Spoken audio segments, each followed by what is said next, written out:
Hello, my name is Cynthia Solis, and I will be discussing why abortion should continue to be a universal right to all women. At the time, high school senior Rita Ray decided to have an abortion in 1959 before Roe v. Wade made them legal throughout the nation. Ray recalls entering through a dark alley and walking up a flight of stairs into what she presumed to be an apartment complex. She was greeted by a woman who led her into a room and instructed her to lay down on the bed while the unknown woman performed a procedure on Ray. Ray knew that the woman was not a medical professional, but she didn't care. Ray was just grateful she didn't die and that the procedure worked. According to history professor Carissa Hudeberg, scholars will never be able to answer the question of how many American women got abortions because the procedure was illegal. But scholars estimate that between 20% and 25% of all pregnancies ended in abortion before Roe v. Wade.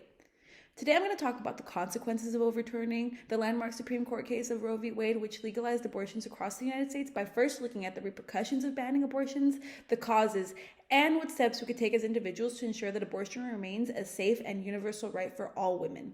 Let's begin by taking a closer look at the current problem at hand. The Supreme Court is currently hearing oral arguments that could potentially result in the repeal of Roe v. Wade. And if the landmark case is repealed, it will harm hundreds of thousands of women in 26 states. Individual states around the country are already enacting abortion restriction laws. SB 8 essentially bans abortion after the 6th week. Planned Parenthood submitted a legal brief to the United States Court of Appeals, which included approximately 27 testimonies from people who have already been affected by the abortion ban by either having their right to an abortion denied, encountering obstacles to receiving out-of-state care, and how the law traumatizes healthcare providers. Some testimonies include a single mother. Unfortunately, the father of both her child and unborn child was just really bad, extremely abusive. She was abused during her first pregnancy, which she deemed was horrible. She was finally able to get away, stating there was just no way she could physically, mentally, and emotionally go through that pain again. This is one of the many accounts that showcase the many problems women and healthcare providers are experiencing due to the ban. Banning abortion would also disproportionately affect poor women the most.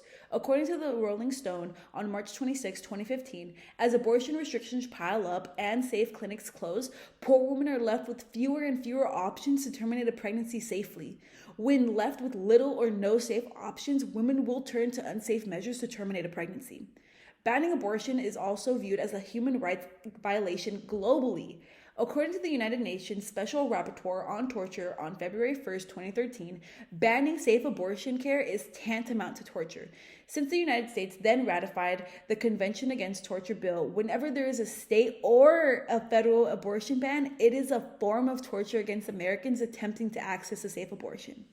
Now that we have discussed the repercussions of banning abortion, let's discuss the causes. While someone cannot pinpoint exactly what caused the sudden upward to ban abortion since Roe v. Wade was enacted in 1973, one likely cause was when President Donald Trump was in office. According to the Family Research Council, on January 9, 2019, President Trump sent a letter to Nancy Pelosi, who's the House Speaker, in which he promised to veto any legislation that weakens current pro-life federal policies and laws. The letter acted as a sort of promise to the Democrat majority in the House that protecting the long-standing pro-life protections such as Hyde Amendment, which protected the conscious right of healthcare providers, are not negotiable. Trump became the first sitting president to attend March for Life rally. According to Trump during his speech at the rally, "It is my profound honor to be at the first president of the history of the United States to attend the March for Life. We are here for a simple reason: to defend the right of every child, born and unborn, to fulfill their God-given potential." Thus, he enabled pro-life supporters to use their religious beliefs to guide what should happen to every single woman in the nation. Now that I've told you the potential cause of why people are boycotting abortions now more than ever since Roe v. Wade was enacted, I will tell you some possible solutions. Provide students with proper sexual education, which teaches abstinence and contraception. According to the Journal of Adolescent Health on May 11, 2017, when sex education is comprehensive, students feel more informed to make safer choices and have healthier outcomes, resulting in fewer unplanned pregnancies and more protection against sexually transmitted diseases and infections.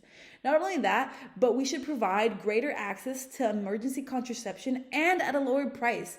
And we could also make resources more accessible to low-income women. According to the Alan Guttmacher Institute, one of the two common reasons women choose abortion is because they cannot afford a child. By providing low-income women with access to education and career opportunities, healthcare, childcare, housing, and other basic supports, they would have the vital resources they need to fulfill the serious obligations of being a parent. Thus, today we have talked about the severe effects of banning abortion, the causes and potential solutions to preventing abortion instead of just restricting them altogether. Ruth Bader Ginsburg once said, "The decision whether or not to bear a child is central to a woman's life, to her well-being and dignity. It is a decision she must make for herself."